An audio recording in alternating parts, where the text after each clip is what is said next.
Ce lundi 27 février 2023, Pierre Palmade doit connaître son sort judiciaire dans le cadre de l'enquête pour homicide involontaire, suite à l'accident qu'il a causé le 10 février dernier. Si la famille des victimes attend que l'humoriste soit placé en détention, son état de santé est inquiétant.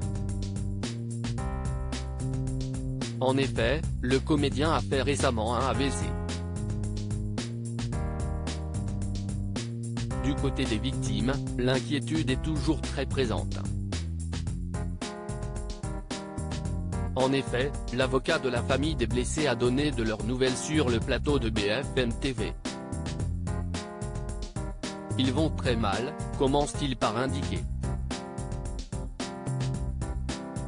Concernant la jeune femme, enceinte de 7 mois, qui a perdu son enfant, son état psychologique est inquiétant. Elle souhaite aller de l'avant et se reconstruire mais sait que ça va être extrêmement difficile pour elle, explique l'avocat. Son beau-frère, qui était le conducteur du véhicule, a été opéré pas moins de 6 fois.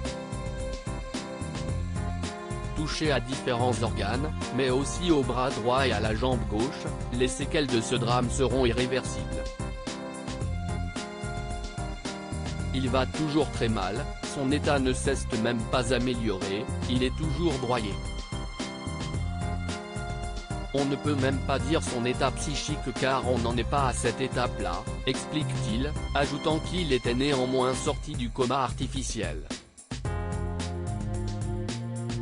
Les victimes sont toutes dans un état inquiétant. La troisième victime, le fils du conducteur, âgé de 6 ans, a lui aussi été gravement touché, notamment à la mâchoire.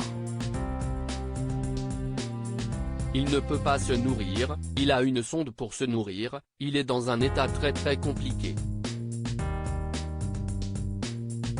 Il va y avoir très long processus de reconstruction d'un point de vue physique d'abord puis psychologique pour un enfant déscolarisé qui était au CP et qui avait une vie tout à fait normale, ajoute l'avocat.